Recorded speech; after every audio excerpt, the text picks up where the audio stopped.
Haleluya, kita melanjutkan pengajaran ya, orang pilihan. Kita sedang belajar tentang Torah. Kita akan memasuki kitab Imamat. Pasal ke-21, kita akan baca ayat 1 sampai 17, tapi nanti saudara baca semua ya. Kita akan baca bersama Imamat 21 ayat 1 sampai ke 17 ya. Kita akan baca sebagaimana tertulis di depan. 3, 4. Dan berfirmanlah Yahweh kepada Mose dengan mengatakan, berbicara kepada para imam, anak-anak Harun, dan katakanlah kepada mereka, tak seorang pun boleh menajiskan diri karena jasad seseorang di antara bangsanya, kecuali terhadap kerabat dekatnya, yaitu ibunya dan ayahnya, dan anak laki-lakinya dan anak perempuannya, dan saudara laki-lakinya, dan saudara perempuannya seorang perawan kerabat dekatnya yang belum pernah bersuami terhadap dia boleh menajiskan diri. Namun sebagai pemimpin dia tidak boleh menajiskan diri di antara umatnya dengan mencemarkan dirinya. Mereka tidak boleh menggunduli kepalanya, dan mereka tidak boleh mencukur tepian janggutnya dan menggoresi tubuhnya. Mereka harus menjadi kudus sebagai Elohim mereka dan tidak boleh mencemarkan nama Elohim mereka. Karena mereka lah yang mempersembahkan persembahan api-apian Yahweh, roti Elohim mereka. Maka mereka harus menjadi kudus. Mereka tidak boleh mengambil seorang wanita pelacur dan yang tercemar, dan wanita yang diusir keluar oleh suaminya, karena dia itu kudus bagi Elohimnya. Dan kamu harus sungguh-sungguh menguduskannya, karena dialah yang mempersembah roti Elohimmu. Dia harus menjadi kudus bagimu, karena akulah Yahweh yang kudus, yang menguduskan kamu. Dan apabila anak perempuan seorang imam mencemarkan dirinya dengan berbuat sundal, maka dia mencemarkan ayahnya dan dia harus dibakar dengan api. Dan imam besar di antara saudara-saudara lakinya yang di atas kepala telah diurapi minyak urapan dan yang menabiskan tangannya untuk mengenakan pakaian, dia tidak akan membiarkan kepalanya dan dia tidak akan mengoyakkan pakaiannya. Dan dia tidak boleh datang kepada setiap orang yang mati. Bahkan dia tidak boleh mencemarkan diri antara ayahnya dan antara ibunya. Dan dia tidak boleh keluar dari tempat kudus. Juga tidak boleh mencemarkan tempat kudus Elohimnya. Sebab kekudusan minyak urapan Elohimnya ada padanya. Akulah Yahweh. Dan dia haruslah mengambil seorang istri dalam keperawanannya. Dia tidak boleh mengambil seorang janda dan yang diusir keluar, serta pelacur yang cemar, karena dia hanya boleh mengambil istri seorang perawan dari antara bangsanya, supaya dia tidak mencemari keturunannya di antara umatnya. Sebab akulah Yahweh yang menguduskannya. Dan berfirmanlah Yahweh kepada Mose dan mengatakan, berbicara kepada Harun dengan mengatakan, setiap orang dari keturunan menurut generasi-generasi mereka yang ada cacat pada tubuhnya, dia tidak boleh menekat untuk mempersembahkan santapan Elohimnya. Amin. Silakan duduk. Puji Bapak Yahweh. Kita mengucap syukur ya. Kalau dalam terjemahan Lugas, judul perihop ini adalah perintah kepada imam ya. Perintah kepada imam, dan kita harus kembali ya, kita diingatkan kembali ya. Dari 12 suku Israel yang dipilih Tuhan menjadi imam hanya dari keturunan Lewi. Ya, dari keturunan Lewi. Tetapi kita harus ingat bahwa Lewi itu sendiri punya 3 orang anak ya. Nanti saudara baca dalam kitab 1 Tawarikh pasal 6. Keturunan ataupun anak-anak Lewi itu ada 3, ya Gersom, Kehat, dan Merari. Ya, dari ketiga anak inilah lahir apa namanya? Kalau kita lihat, kita lihat aja lah ya. 1 Tawarikh pasal ke 6 ayat 1 sampai ke 3.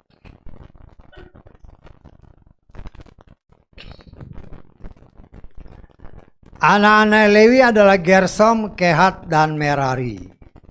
Anak-anak Kehat adalah Amram, Yesar, dan Hebron, dan Uziel. Anak-anak Amram adalah Harun, dan Moshe, serta Miriam. Dan anak-anak Harun adalah Nadab, Abihu, Eleazar, dan Itamar. Ya, Eleazar memperantakan Pinehas, Pinehas memperantakan Abisua, dan seterusnya. Ya, kalau saudara baca ini, ya, kemudian kita bandingkan dengan kitab Kejadian pasal ke-15, kita harus semuanya harus klop ya, harus klop ya. Kita baca ayat itu tadi, terus kita bandingkan dengan ayat Kejadian 15 ya. Di dalam Kejadian 15 kita baca ayat 13. Ya, ayat 13. Ya. Dan dia berfirman kepada Abraham, ketahui dengan sungguh-sungguh bahwa benihmu akan menjadi pengembara di negeri yang bukan kepunyaannya, dan mereka akan melahirkan bangsa itu. Sebaliknya bangsa itu akan memperbudak mereka selama 400 tahun. Kemudian kita lengkap ayat ke-16.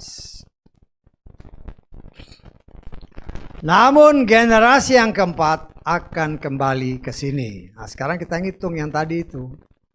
Ya. Karena yang masuk ke tanah Kanaan itu kan mulai dari Yakub dan anak-anaknya. Ya. Waktu masih zaman Yakub, masih anaknya kan si Yusuf, jadi nggak mungkin dia diperbudak. Ya, tapi kalau di dalam kita lihat di sini dari anaknya kan anak Yakub, Lewi itu kan anaknya Yakub dari si Lea. Dari Lea itu kan dari dia mendapatkan pertama Ruben, kemudian Simeon, kemudian Lewi, baru Yehuda. Ya. Dan nah kita lihat Lewi, pertama kan Lewi ya, dari Lewi terus kemudian anaknya Gersom dan seterusnya, kemudian Kehat ya, Gersom, Kehat itu sudah generasi kedua. Jadi generasi itu dihitung dari Lewi, Lewi pertama, terus Kehat kedua, dari Kehat terus Amram, baru Amram keempat Moshe. Jadi antara ayat ini dengan ayat di Kejadian itu klop. Tuhan bilang generasi yang keempat kembali. Ya, saya tangkap ya. Jadi itu sesuatu yang kelihatannya sepele, tetapi kita harus belajar itu semua. Ya, karena dahulu pun kita kan kadang-kadang hitungnya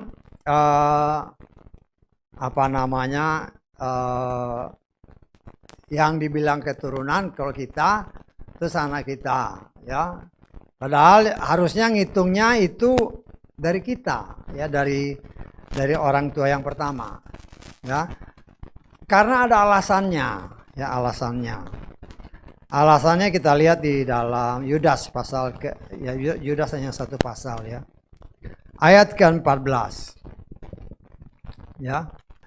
Dan juga kepada mereka ini Henoh, generasi yang ketujuh dari Adam. Perhatikan ya, generasi yang ketujuh dari Adam. Nah, nanti kalau saudara baca di dalam kitab Kejadian, tapi karena saya sudah punya selembaran ini lebih gampang ya. Pertama itu Adam, kedua Set. Kita ngambilnya yang generasi ketujuh kan. Mau lihat cocok apa enggak? Adam, Set, Enos, Kenan, Mahalaleel, Yared, Henoh. Jadi ngitungnya harus dari Adam. Nah, kalau kita urut dari Adam sampai ke Abraham, itu 20 generasi, 20 tahun. 2000 tahun.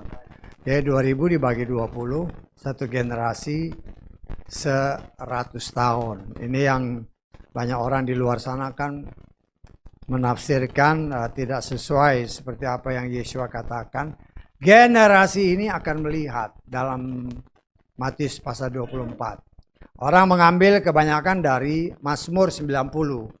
Umur kami 70 tahun. Kalau kita baca aja di Mazmur 90 ayat ke berapa itu? Ayat ke 10 kalau nggak salah, atau ayat ke 7 ya. Mazmur 90 ayat ke 10. Ya. Umur kami 70 tahun dan jika masih ada kekuatan 80. Ini berbicara umur, bukan generasi. Ya. Sedangkan di dalam kitab Matius, ya, di dalam kitab Matius apa yang Yeshua bicarakan itu generasi, bukan umur. Ya, jadi jangan sampai kita, kan di luar sana banyak orang bilang generasi, satu generasi 80 tahun, itu salah. Tidak sesuai firman. Karena mereka mengutip dari sini.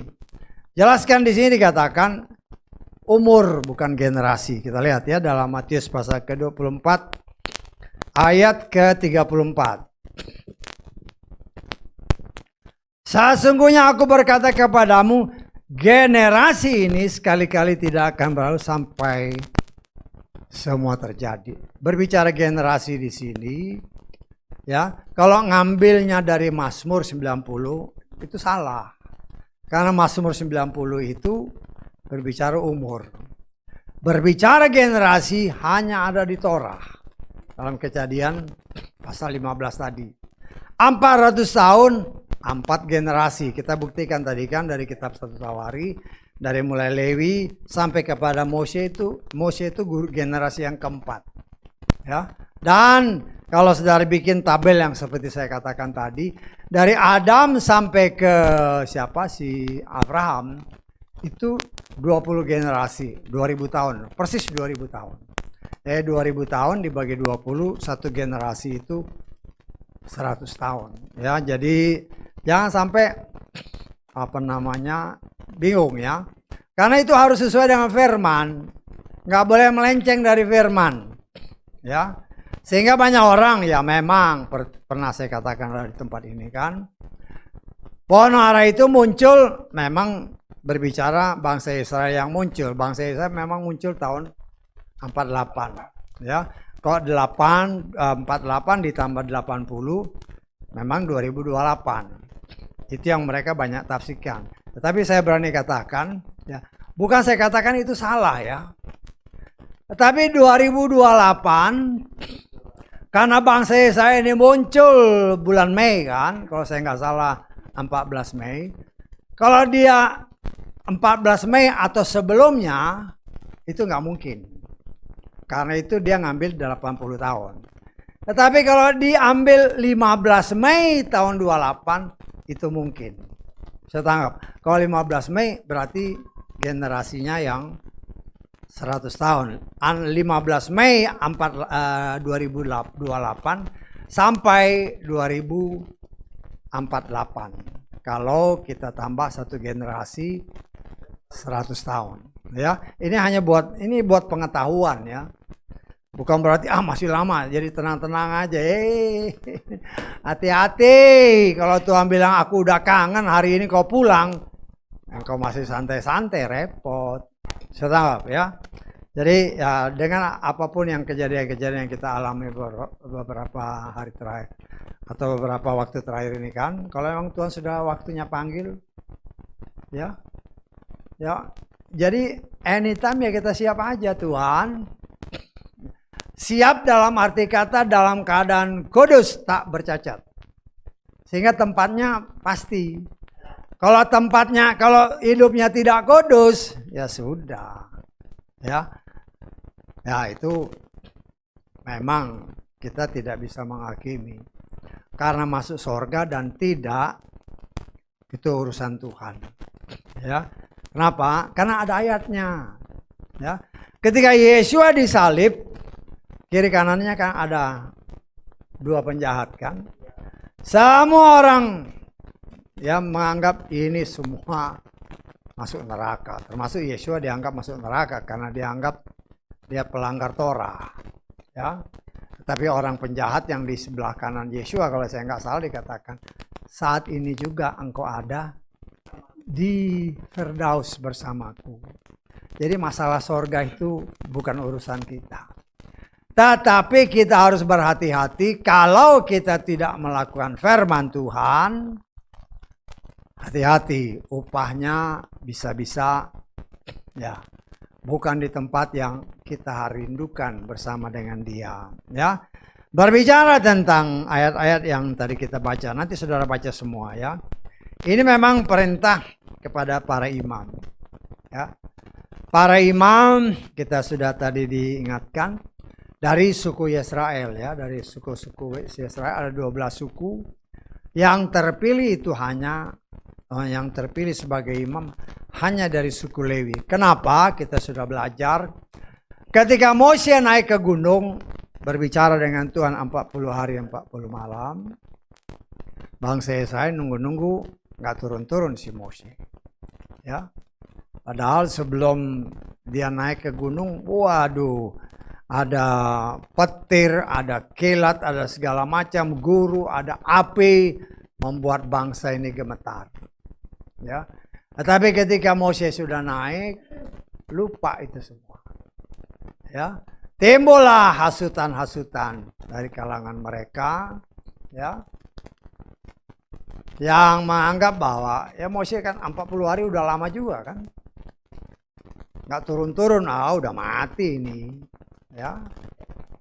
Timbullah hasutan-hasutan, akhirnya mereka membuat patung selembu emas, ya.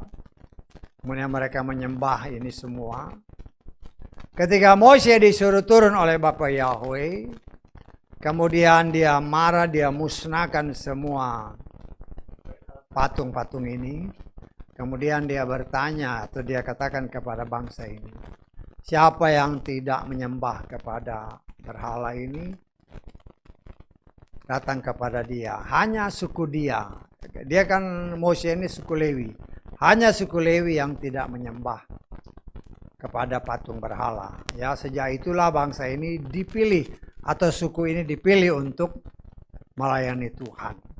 Dan nanti kalau kita belajar dari kitab Bilangan, ya, suku Lewi ini berdasarkan kitab Tawarit tadi kan ada 3 anaknya. Ya, ada Gersom, ada Kehat, ada Merari, ya. Tetapi dari 3 ini semua ini jadi imam. Tetapi yang menjadi imam besar sesuai dengan apa yang kita baca tadi, Tuhan berbicara kepada Harun. Artinya Tuhan berbicara khusus kepada untuk imam besar, ya. Imam besar inilah yang dipercaya Tuhan. Kita sudah sedang belajar ini, ya. Dia yang akan membakar korban. Dan dia juga yang melaksanakan kegiatan dalam ruangan kudus dan ruangan maha kudus. Ya. Dan orang yang masuk ke sana pun, walaupun dia keturunan imam besar, mereka tetap diundi. Waktu dulu ya mungkin masih 2 ya. Karena si Harun ini punya 4 anak. Ya. Nadab, Abihu, Itamar, sama Eleazar. Tapi Nadab dan Abihu karena salah dalam beribadah atau salah dalam mempersembahkan dupa, dia pakai api asing, Tuhan langsung binasakan. Tinggal 2 orang, karena yang kedua, yang anak pertama dan kedua tidak punya anak, hanya 2 orang yang punya anak, yaitu Eleazar dan Itamar. Dan dari kedua orang inilah lahir semua orang yang dinamakan imam besar, termasuk ya waktu zaman Yesua, orang tua daripada si Yohanes Pembaptis, si Sakaria. Yohanes Pembaptis itu keturunan imam besar, ya. Jadi Ketika mau masuk untuk bakar dupa itu pun harus diundi. Kenapa harus diundi? Karena yang namanya imam besar sudah banyak jumlahnya. Ya. Sehingga dari situ kita juga bisa memperhitungkan. Kita sudah belajar bagaimana tugas imam itu kan dibagi-bagi. Dari keturunan ini, keturunan ini. Tetap keturunan Lewi. Coba kan anaknya sekian, sekian, sekian, sekian. Itu dibagi-bagi siapa yang bertugas pada kan itu setiap minggu berubah terus. Minggu pertama dihitung dari bulan pertama, minggu pertama sampai selesai 24 grup ya dibagi ya berdasarkan. Tetapi itu dari keturunan Itamar dan keturunan Eleazar. Dan kita sudah belajar juga di mana Sakaria ini bapaknya si Yohanes Pembaptis itu dari keturunan siapa? Abia ya. Sehingga dari situ kita bisa memperhitungkan ya kapan kira-kira si Yeshua ini dilahirkan ya. Karena perbedaan antara Yeshua dengan si Yohanes Pembaptis ini adalah 6 bulan ya, 6 bulan ya. Jadi dari situ kita bisa memperhitungkan ya bahwa Yeshua itu dilahirkan diperkirakan pada hari raya Sukot. Nah, Sukot ya atau hari raya Tabernakel ya. Ya dari situ ya kita bisa belajar semuanya sehingga akhirnya kita sudah pernah mendapatkan itunya ya.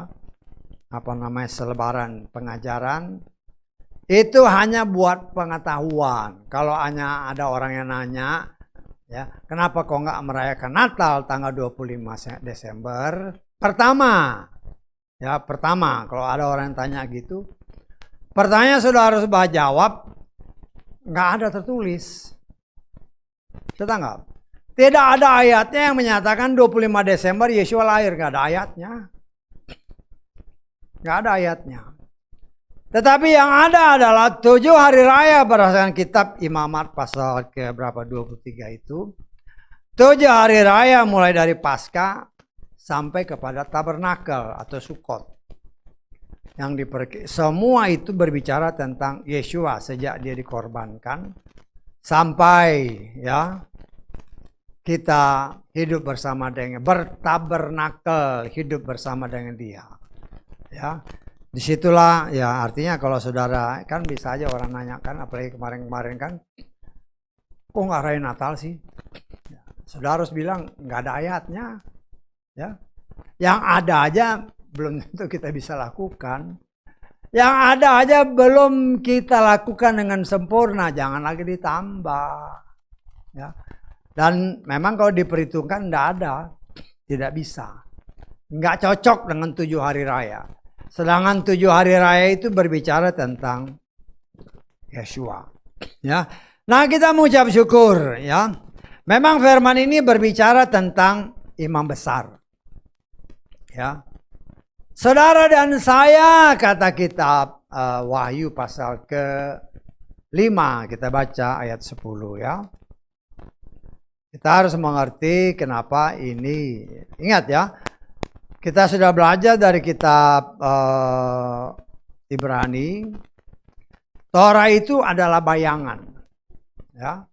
Penggenapannya adalah dalam wujud penggenapannya setelah Yeshua dilahirkan. Itu semua digenapkan.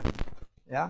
Jadi yang namanya bayangan, wujud nyatanya adalah kehidupan Yeshua dan kita hidup bersama dengan dia.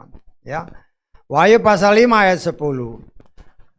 Dan engkau telah menjadikan kami raja-raja dan apa? Imam-imam bagi Elohim kami dan kami akan memerintah di atas bumi. Ya. Nah ini yang kita imani. Nanti saudara dan saya sesuai janjinya Dan nanti juga digenapkan kalau saudara baca di dalam Wahyu 20. Kita akan memerintah bersama Yeshua 1000 tahun lamanya di muka bumi ini. Ya. Karena itu berdasarkan ayat-ayat ini saya tidak pernah mengajarkan kepada saudara. Sebagaimana banyak orang luar di luar sana menyatakan kita hidup hanya satu kali. Itu tidak sesuai iman kita. Ya, jangan ikut-ikutan. Bisa tangkap saya.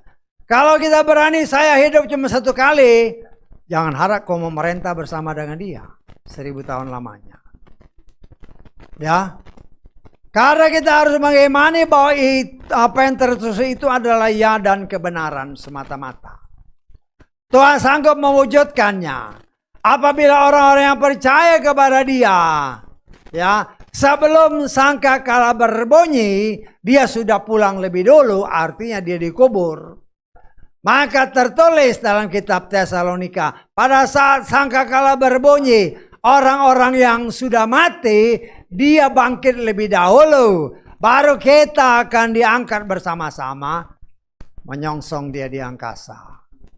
Ya, selama 3,5 tahun, ya, kita ada bersama dia. Kenapa? Karena selama 3,5 tahun, si setan diberi kuasa untuk, ya, melakukan apa yang dia mau lakukan, ya.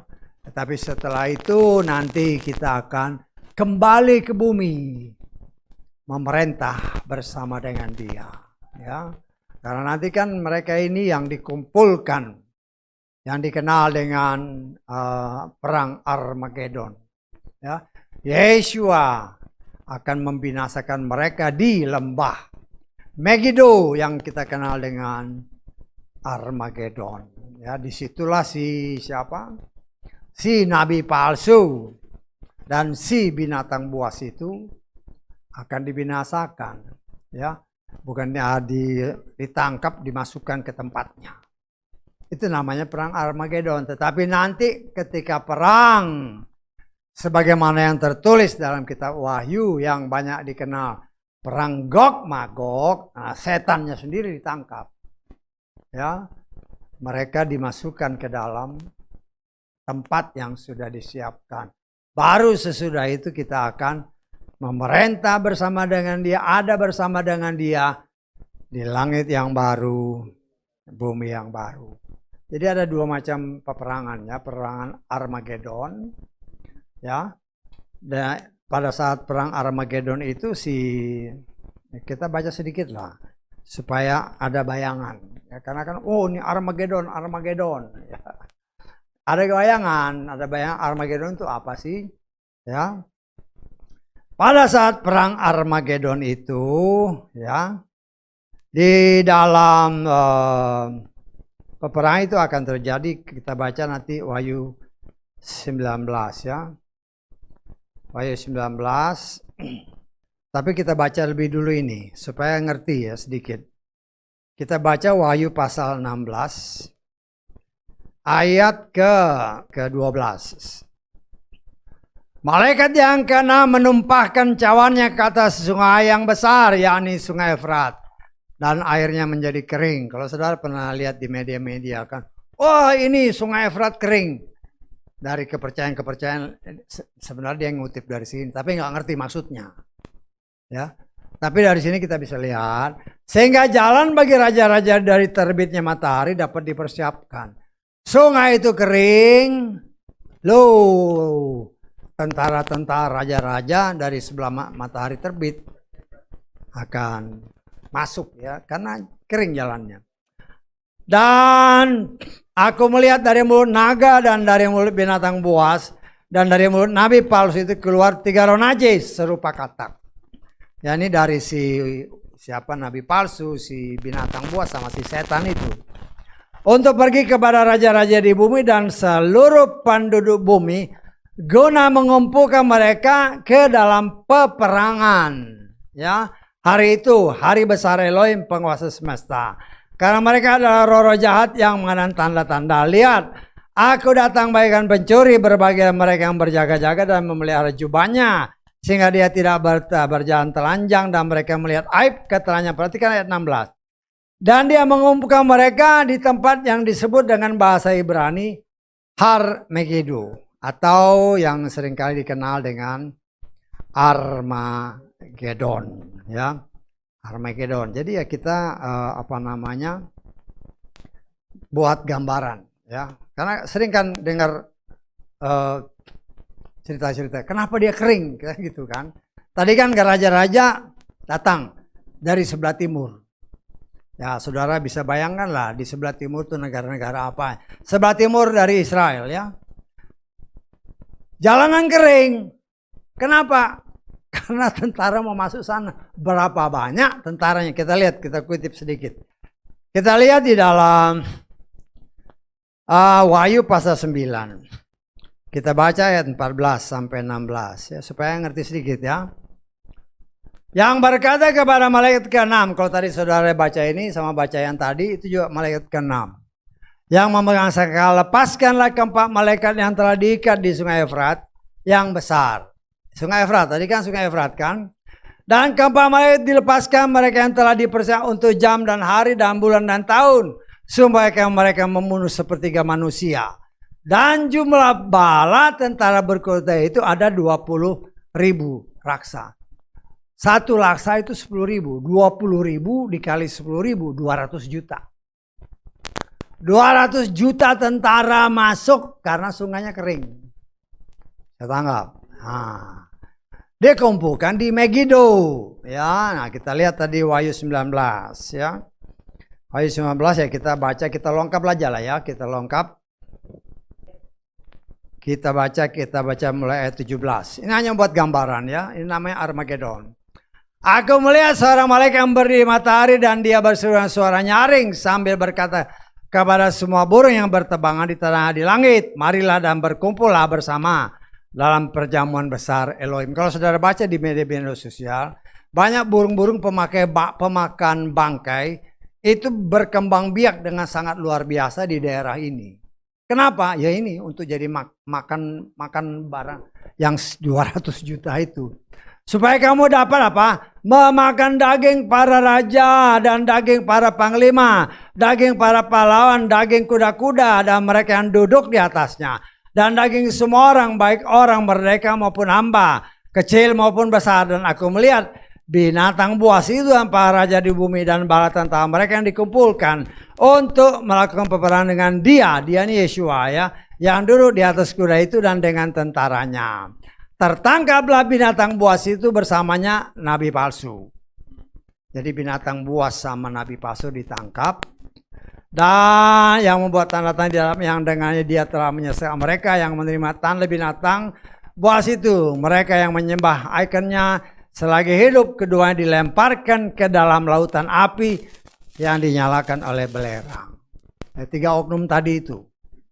Ya, binatang buas, nabi palsu, dan si setan itu sendiri. Nah, kalau yang setan ini kan perang Armageddon ya. Nah, kemudian kalau yang perang Gog Magog kita lihat Wahyu pasal 20 ayat ke-8 mulai. Dan dia akan keluar untuk menyaksikan bangsa-bangsa di keempat penjuru dunia, Gog dan Magog, untuk mengumpulkan mereka dalam peperangan yang jumlahnya seperti pasir di laut. Naiklah mereka ke atas dataran bumi dan mereka mengepung perkemahan orang kudus dan kota yang dikasih itu, dan turunlah api dari Elohim dari langit dan menghanguskan mereka, dan si setan yang menyesatkan mereka dilemparkan ke dalam lautan api dan belerang, tempat binatang buas dan nabi palsu itu ada. Binatang buas dan nabi palsu sudah ditangkap pada zaman Armageddon. Kemudian pada Gog Magog si setannya. Nah, itu hanya buat pengetahuan ya. Nah, inilah kalau saudara perhatikan ayat-ayat yang tadi kita baca, kan dia menyerang perkemahan orang kudus. Ya. Saya mengimani kita ada di sana, di perkemahan itu. Dan kita yang akan, kalau saudara perhatikan doa pembukaan, kita akan maju bersama Yesua sebagai panglima perang. Inilah dalam perang Gog Magog. Ya. Setelah ini selesai, setannya udah dimasukkan ke tempatnya, baru kita akan bersama dengan dia di langit. Bukan 1000 tahun Opa, yang 1000 tahun itu tadi. Ini di langit yang baru, bumi yang baru. Ya. Nah, untuk kita bisa menjadi imam dan raja memerintah selama 1000 tahun. Saudara dan saya saat ini sedang diproses oleh Tuhan. Saudara dan saya adalah imam-imam yang akan melayani dia. Ya, kan dia imam agungnya, imam besarnya. Imam besar kita adalah Yeshua HaMashiach. Imam besar kita berdasarkan kitab yang tertuliskan, ya. Nah, bayangannya Torah kan, Harun itu sama anak-anaknya dilayani oleh saudara-saudaranya orang Lewi yang lain. Kita baca Bilangan pasal ketiga. Ayat ke-5 mulai. Maka berfirmanlah Yahweh kepada Moshe, bawalah suku Lewi mendekat dan suruhlah mereka berdiri di hadapan Imam Harun dan mereka harus melayaninya. Jadi Imam Harun ini imam besar, imam gadol, ya. Jadi orang-orang Lewi yang lain juga imam. Tetapi mereka bertugas melayani imam besar. Imam-imam yang lain, orang Lewi yang lain itu ketika tabut ini kemah ini dibongkar, mereka beres-beres semua. Mereka yang angkat dipindah di tempat yang baru, dibangun semua, ya. Tetapi imam besar, semua barang-barang khususnya dalam ruangan kudus dan ruangan maha kudus. Ya, orang Lewi yang lain tidak boleh megang barang-barang ini. Bahkan boleh kita tafsirkan tidak boleh melihatnya.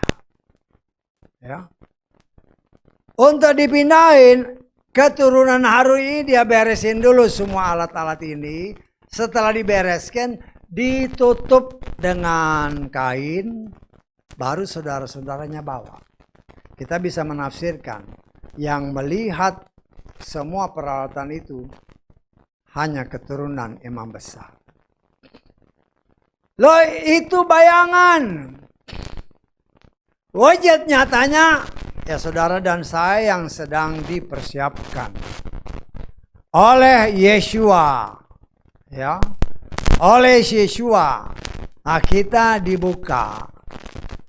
Kita bisa melihat apa sih makna semua ini. Ya. Nah, kita sudah mempelajari tentang apa yang ada di dalam ruangan kudus itu, baik itu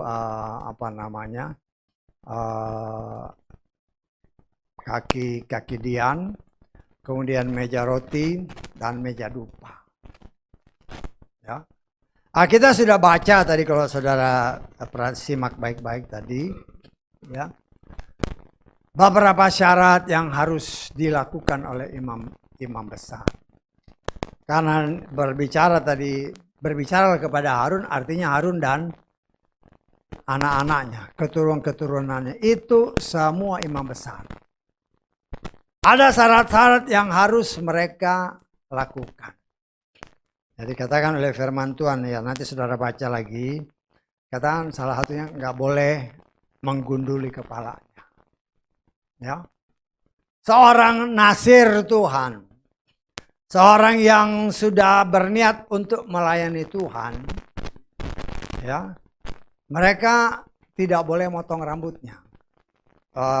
Contoh yang gampang adalah Simpson. Simpson itu tidak boleh motong rambut karena dia nasirnya Tuhan. Ya, nasirnya Tuhan. Ya. Dan kita juga percaya kalau ada kadang-kadang ada orang bikin gambar-gambar Yesus itu rambutnya panjang. Ya karena dia bertindak sebagai nasirnya Tuhan. Ya. Jadi kalau nanti saudara baca di dalam kita sudah pelajari itu ya. Ini kan hari ini hanya pengulangan aja. Tapi kita melihat di sini kita coba untuk memperhatikan apa daripada maksud Tuhan supaya kita mengerti semua ini. Ya, disebut juga tentang kehidupan pribadi mereka. Tidak boleh. Sebenarnya kalau dari ayat-ayat tadi aja, ya, tidak boleh mengawini perempuan yang begini. Artinya dia laki-laki. Betul nggak? Jelas kan? Dia tidak boleh mengawini perempuan begini. Yang boleh dikawini hanya perempuan ini. Artinya imam ini harus laki-laki. Cuma kadang-kadang orang baca ya asal baca sepintas saja. Tetapi kita coba belajar mengerti. Supaya kita mengerti kehendak Tuhan dengan benar. Dan kita coba dan belajar mempraktekannya dengan benar. Dan kita harus mengerti bahwa memang Tuhan tidak pernah mengutus perempuan untuk pergi sendiri. Kecuali dengan suaminya. Ya. Tetapi dalam hal-hal tertentu seperti dia karena kitab Wahyu juga mengatakan ya, banyak orang pada akhir zaman ini membiarkan wanita Isabel yang dianggap sebagai nabiah diberikan kebebasan untuk mengajar. Hati-hati, itu nabiah loh. Ya. Nabiah kita lihat ya di dalam Wahyu pasal ke hal-hal seperti ini kita harus coba mengerti bahwa karena Tuhan itu nggak berubah ya. Apa yang dahulu dia katakan itu kekal. Kitab Ibrani menyatakan Yesus itu tetap sama. Dahulu, sekarang, sampai selamanya. Artinya firman Tuhan itu tidak berubah. Firman Tuhan itu kekal. Ya. Kita baca di dalam Wahyu pasal kedua ayat 20. Namun aku memiliki beberapa hal terhadap engkau. Karena engkau apa? Mengizinkan wanita Isabel yang menyebut dirinya seorang nabiah. Mengajar dan menyesatkan hamba-hambaku. Supaya melakukan percabulan dan memakan yang dikorbankan kepada berhala. Ya. Wanita Isabel, nabiah. Tuhan bilang, tidak bisa. Kita sudah belajar kan dari kitab Matius. Yesua itu adalah Torah yang hidup. Torah hidup. Torah kehidupan. Ya. Dia tidak mungkin melanggar Torahnya. Karena itu dia tidak pernah memilih perempuan sebagai rasul. Nggak ada ayatnya. Dan ketika dia mengutus para murid baptis, dia tidak berbicara kepada perempuan. Tetapi dia berbicara kepada 11 muridnya. Tetapi manusia zaman sekarang, ya karena pengaruh zaman Laodikia. Laodikia artinya persamaan hak. Hak asasi. Memang kan sekarang zaman hak asasi. Sama, perempuan sama laki. Di hadapan manusia memang sama, tapi di hadapan Tuhan tidak sama. Perempuan is perempuan, laki-laki is laki-laki. Ya. Jangan terpengaruh dengan bujukan setan. Ya. Setan berusaha menghancurkan, merombak semua apa yang tertulis dalam kitab Torah. Dan sayangnya banyak pelayan-pelayan Tuhan ya mengikuti apa yang dibisikkan oleh si setan. Akhirnya memberikan kebebasan wanita untuk mengajar. Hati-hati ya. Paulus itu ahli Torah. Beberapa ayatnya dia mengatakan, aku tidak mengizinkan perempuan untuk mengajar. Kata Torah, bukan kata dia, kata Torah. Ya. Dan dia mengatur dengan jelas, karena dia sebagai rasul, dia diberi tugas untuk mengatur umat non-Yisrael. Siapapun yang mau menjadi pelayan di tempat ibadah, haruslah suami dari satu istri. Ya harus ngerti lah. Tangkap. Kalau dia bilang suami dari satu istri, kita harus nalar. Kita harus ngerti bahwa Tuhan itu tidak memerintahkan perempuan. Bukan berarti perempuan tidak boleh, ada tempatnya. Karena Yesus sendiri pun dibantu oleh banyak perempuan. Jadi jangan sampai kita, ya, karena memang banyak orang yang karena ambisi, ya. Kalau orang lain bisa, saya juga bisa. Lah ini kesombongan. Tuhan itu setia sama firman-Nya. Tuhan memang ya beri kepada setiap orang kebebasan. Ya. Dan Tuhan pun bisa pakai siapapun. Ya. Bisa diizinkan perempuan ya karena memang mau tampil kan ya silakan aja. Tapi ingat apa yang dikatakan Matius pasal 7. Tuhan, aku sudah berkhotbah, sudah menyembuhkan orang sakit, sudah mengusir setan. Apa yang dikatakan Tuhan, anyahlah kamu pembuat kejahatan. Artinya orang-orang ini diizinkan melakukan mujizat karena bukan mereka yang melakukan mujizat, tapi firman yang dinyatakan. Karena firman itu terjadi mujizat. Tetapi bukan karena mujizat engkau selamat. Bisa tangkap ya? Bukan karena kita melakukan mujizat kita pasti selamat, belum tentu. Ya. Tuhan memang memakai kita dan mempercayakan kita oleh firman terjadilah mujizat. Tetapi itu bukan karena kita. Tetapi Tuhan menggenapkan firman-Nya. Ya. Jadi siapapun dipakai, bahkan keledai pun dipakai Tuhan untuk menegur si Bileam. Lah kita belajar mengertilah kehendak Tuhan dengan benar. Saudara dan saya sedang dipersiapkan sebagai imam dan raja. Artinya kita akan memerintah bersama dengan dia. Dan berdasarkan kitab Ulangan dinyatakan dalam Torah, seorang raja atau seorang imam, mereka harus setiap hari bergaul dengan Torah. Membaca Torah, memeditasi Torah, ya, mengerti dan mempraktekannya dengan benar. Jangan sampai salah. Kan itu firman Tuhan kita baca kembali ya dalam kitab Ulangan. Pasal ke-17. Ya. Ulangan pasal 17 ayat ke-18, 19.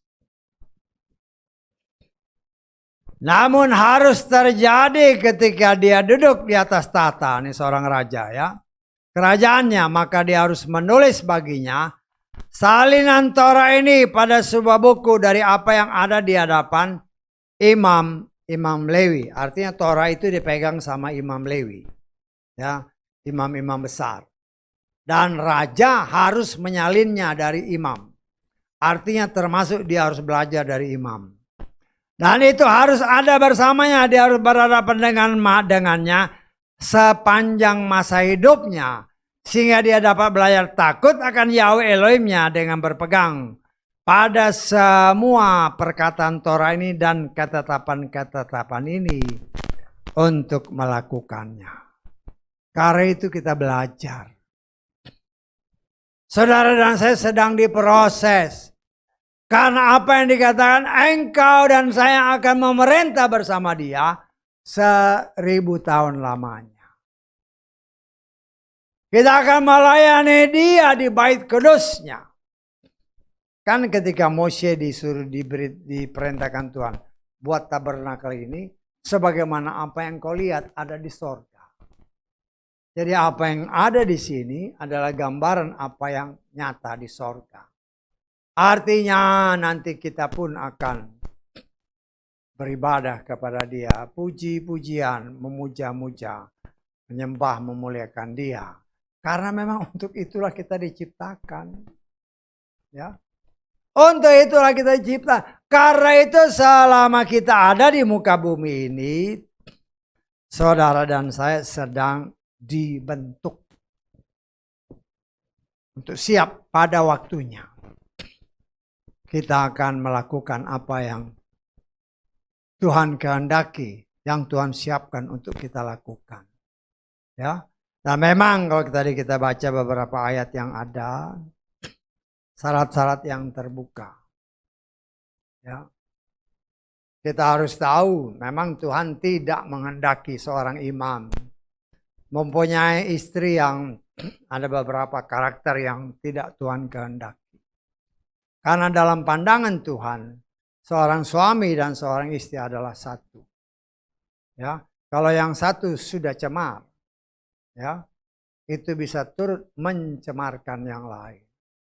Ya, karena itu dalam beberapa firman Tuhan dikatakan, buah yang ada dalam satu tempat, ya, dikumpulkan. Kemudian ada buah yang bagus, ada buah yang jelek. Tuhan bilang pisahkan. Supaya jangan yang bagus menjadi tercemar karena buah yang jelek. Ya. Demikian juga Tuhan sangat berhati-hati. Bagi seorang imam, ya memang itu berlaku bagi bangsa Israel. Tetapi bagi kita pun sebagai anak-anak Tuhan, ya, kalau boleh saya katakan, orang yang beriman, ya seorang laki-laki yang mau memperistri seorang wanita, ya, jangan mengambil waktu yang tidak seiman. Jangan mengambil yang tidak mempunyai dasar iman yang sama.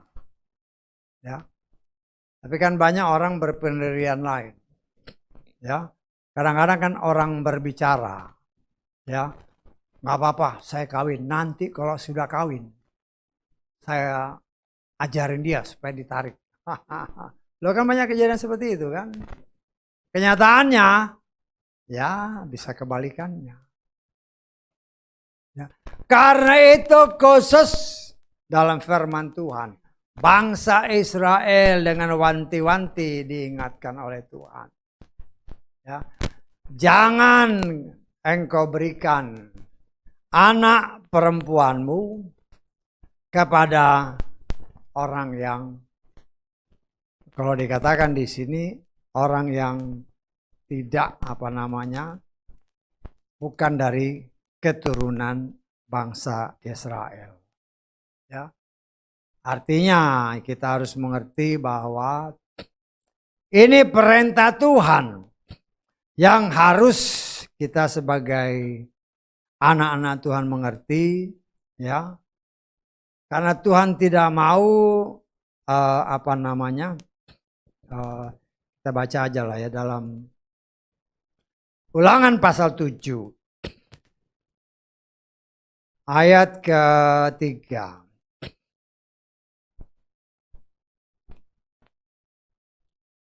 Ayat 3 dan 4. Janganlah engkau berbesan dengan mereka, anak perempuanmu. Janganlah engkau berikan kepada anak laki-lakinya dan anak perempuannya. Janganlah engkau ambil bagi anak laki-lakimu. Sebab mereka akan membuat anak laki-lakimu menyimpang dari mengikutiku. Karena mereka beribadah kepada ilah-ilah lain. Sehingga murka Yahweh akan bangkit terhadapmu. Dan dia akan membinasakan engkau dengan segera. Jadi larangan itu jelas bagi bangsa ini. Dan kita sebagai anak-anak Tuhan, kita pun harus mengerti. Ya, kalau ya bagi yang belum berkeluarga. Kalau cari jodoh, ya berdoa dulu sama Tuhan. Ya, berdoa dulu, jangan ya seperti yang saya katakan tadi. Nggak apa-apa, Nanti setelah kawin saya akan bimbing dia. Nggak bisa seperti itu. Ya. Kenapa? Jangan sampai mereka dari kepercayaan yang lain justru mempengaruhi anak-anak Tuhan. Dan itu banyak terjadi. Ya. Tetapi memang setelah kejadian begitu, berjalan beberapa tahun mulai tampak ketidakcocokan. Karena dasar imannya beda. Dasar imannya beda. Dan kita sebagai anak-anak Tuhan, ya kita sebagai orang tua, ya kita memang hanya bisa menasehati. Ya. Apalagi anak-anak sekarang kan. Anak sekarang kan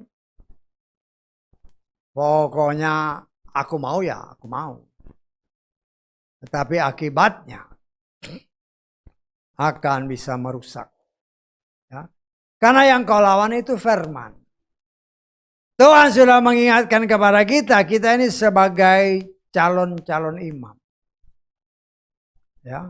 Tuhan sedang mempersiapkan saudara dan saya untuk kita benar-benar hidup bergaul dengan Torah. Sebagaimana apa yang tertulis dalam kitab Ulangan tadi. Bergaul terus kita mengerti aturan perintah dan ketetapan Tuhan.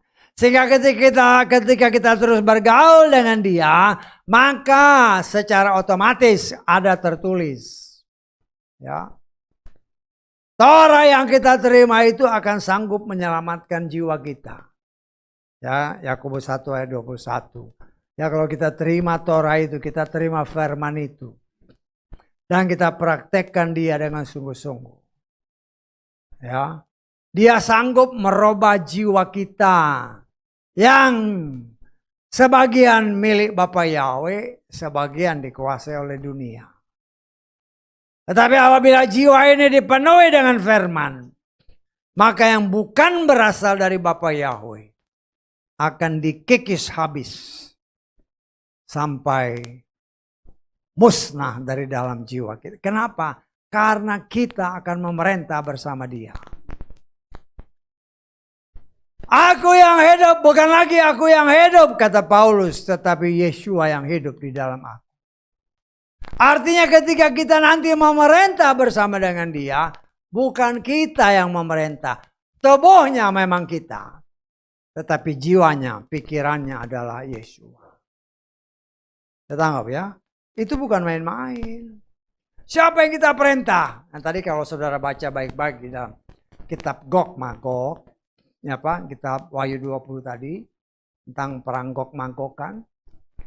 Setelah 1000 tahun pemerintah, kan waktu pemerintahan 1000 tahun setannya diikat. Ya. Semuanya baik. Aman. Setan pun jinak semua, binatang-binatang bos pun jinak. Ya.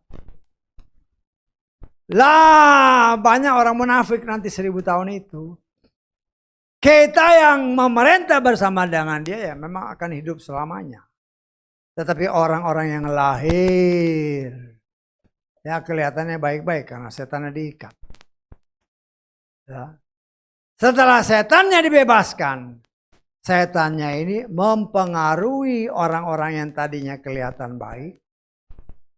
Sehingga kita sebagai anak-anak Tuhan, orang-orang kudus yang ada dalam perkemahan tadi kan, kalau saudara baca baik-baik. Kita akan berperang dengan mereka, jumlah mereka kata firman Tuhan seperti pasir di laut. Bukan seperti bintang ya, seperti pasir di laut. Ya. Nah, kita akan melawan mereka, tapi kan ada tertulis. Tuhan akan memusnahkan dengan kuasanya. Ya kita hanya ngikut aja. Yang perang sebenarnya dia.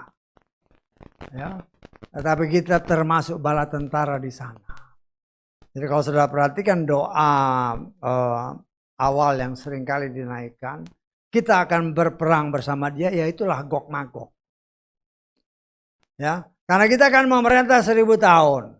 Setelah 1000 tahun, setannya dilepasin. Setan yang dilepasin, dia mempengaruhi orang-orang yang ada waktu itu yang kelihatannya baik-baik. Tetapi setelah setannya dilepas, mereka kembali kelihatan karakter jahatnya.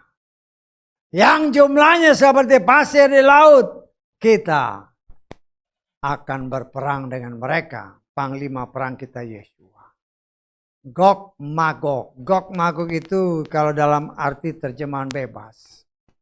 Orang-orang yang dipengaruhi oleh suatu kekuatan. Yang saya percaya itu bukan kekuatan dari Tuhan. Kalau saudara baca itu di dalam kitab Yeskiel ada ya. Gog Magog. Sebenarnya itu berbicara tentang apa yang akan terjadi nanti setelah masa 1000 tahun.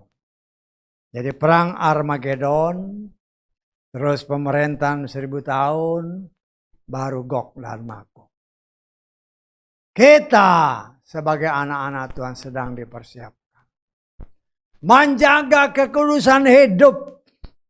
Karena pasangan hidup kita, orang yang dekat dengan kita, itu harus orang yang satu iman. Supaya kita saling bergandengan tangan, maju bersama-sama. Saling menguatkan, saling menasehati. Sehingga kita bertumbuh bersama-sama. Karena kita sedang dipersiapkan. Memiliki jiwa yang sama, jiwa Yeshua Masiah. Untuk memerintah bersama dengan dia. Ya, firman Tuhan kalau saudara baca dalam arti apa yang kita baca. Jangan gunduli kepala. Artinya Yeshua adalah kepala. Ya, Yeshua adalah kepala, jangan kepangkas rambut. Ya memang ini apa yang kita baca adalah bayangan. Tetapi wujud nyatanya adalah Yeshua sendiri. Ya, kita sudah belajar kan dalam kitab Ibrani kan bahwa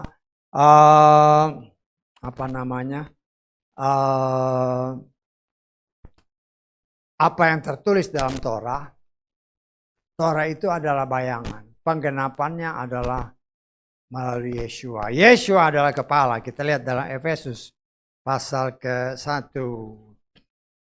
Ayat ke-22 dan 23. Dia telah menundukkan segala sesuatu di bawah kakinya dan telah memberikan dia kepada gereja sebagai kepala atas segala sesuatu yang adalah tubuhnya, yakni kepenuhan dia yang memenuhi segalanya dan dalam segalanya. Dalam terjemahan Lugas, Elohim telah menundukkan segala sesuatu di bawah kaki Hamasya dan telah memberikan Hamasya kepada gereja sebagai kepala atas segala sesuatu. Gereja yang adalah tubuhnya, yakni wujud kepenuhannya yang memenuhi semua dan segalanya. Kepala kita, kepala gereja adalah Yeshua. Saudara dan saya adalah bagian daripada gereja. Ya, kita sudah belajar igrea, ya. Igrea, tetapi kalau kita juga melihat bahwa yang lebih cocok ya bukan igrea, karena igrea itu memang bahasa Portugis yang diartikan ya sebagai kawanan yang dikumpulkan oleh seorang gembala. Igrea akhirnya jadi gereja. Tetapi sebenarnya yang lebih tepat adalah dalam bahasa Yunani eklesia. Eklesia, ek itu artinya keluar, kaleo artinya memanggil. Memanggil umat Tuhan keluar dari cengkeraman setan. Karena dunia ini dikuasai oleh si jahat, kata 1 Yohanes pasal ke-5. Gerejanya dipanggil keluar, diproses oleh Tuhan. Dibantu oleh Tuhan karena Tuhan mau menjadikan kita imam dan raja. Dan untuk menjadi imam ada syarat-syaratnya. Nah, kita sudah belajar ketika imam mau ditabiskan. Mereka harus mandi. Ya, artinya lahir baru. Mereka harus pakai jubah, memakai karakter yang berbeda. Ya. Imam pakaian berbeda dengan masyarakat biasa.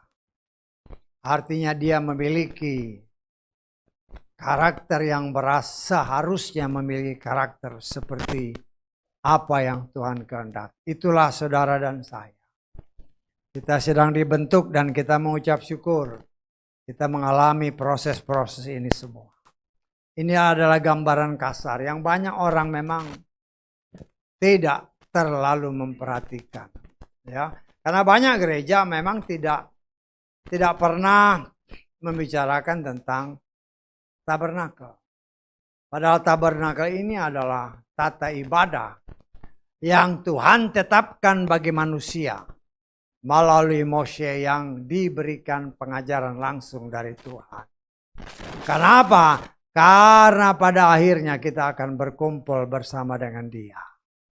Ya, apabila kita dipandang layak untuk memasuki ruangan kudus, ruangan maha kudus. Ya, di dalam ruangan kudus kan tadi dikatakan oleh firman Tuhan bahwa ya di dalam ayat-ayat yang tadi saudara dan saya baca, bahwa mereka ini harus ada di dalam ruangan kudus, hidup dalam ruang kudus. Imam-imam ini, ya, di dalam ruang kudus itu ada apa namanya meja roti. Berbicara meja roti, berbicara makanan yang harus menjadi makanan para imam.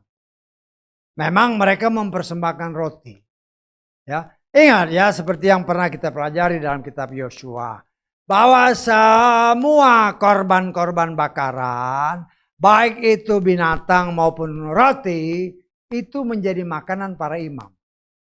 Ya, kita sudah belajar dalam kitab Yosua kan. Dan artinya roti-roti ini memang menjadi makanan imam. Kita sudah belajar di atas meja roti ada 12 roti. 12 roti disusun 6. Itulah yang kita tafsirkan atau saya tafsirkan. Berbicara 6. Ini apa namanya Kakidian. Terdiri dari 66 bagian bunga badam. Artinya gereja ya dibentuk ya oleh, ya kita tafsirkan bukan suatu kebetulan. Kitab suci kita terdiri dari 66 kitab.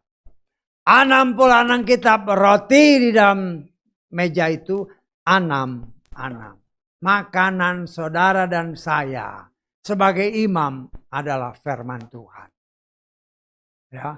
Untuk kita bisa bertumbuh iman kita sampai sempurna hanya dengan makan firman yang murni. Tidak ditambah dan dikurangi.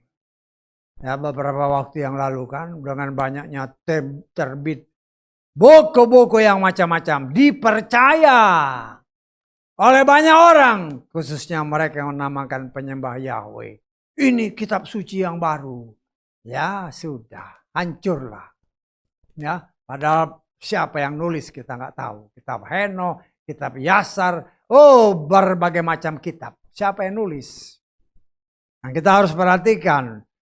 Keselamatan datang dari bangsa Yahudi. Artinya firman itu harus dari Tuhan yang diturunkan kepada bangsa Yahudi. Kalau kitab-kitab ini kita nggak tahu siapa yang tulis. Ya. Tapi dipercaya oleh banyak orang. Bahkan ada yang menyatakan ini kitab suci yang kedua. Ya sudah, rusak sudah. Dan banyak pelayan Tuhan yang terkecoh. Akhirnya mari kita buka kitab Heno. Nomor sekian. Lah. Ya hancurlah. Jemaat dicekokin dengan kitab yang tidak jelas. Nah kita harus, saya sih sebagai pelayan Tuhan. Kalau dia tidak diambil dari 66 kitab ini. Hati-hati. Ya saya tidak pernah melarang orang yang mau baca boleh. Tapi kalau dia sudah keluar dari kitab 66 kitab. Hati-hati. Karena saya sudah baca kitab Heno, kitab Yasar, kitab apalagi. Beberapa saya banyak yang tidak sesuai firman. Ya. Nah saya menguji bukan hanya asal tolak aja. Kan salah satu ajarannya. Ketika Yitzhak dipersembahkan, ada Ismail. Loh, bagaimana? Ismail sudah diusir oleh Sarah. Ya. Abraham dapat mimpi, dapat penglihatan malam ini. Paginya dia langsung berangkat. Jarak tempat tinggal si Abraham dengan si Ismail pada waktu itu kurang lebih 150 km. Waktu itu belum ada telepon. Transport satu-satunya mungkin unta. Paling cepat mungkin kuda. Tetapi kuda jarang disebut. Paling keledai dan unta. Saya coba berkalkulasi. Tidak mungkin. 150 kilo pakai unta. Apalagi malam hari. Tidak mungkin dia jalan. Jadi tidak mungkin Abraham mengirim orang untuk memberitahukan si Ismail.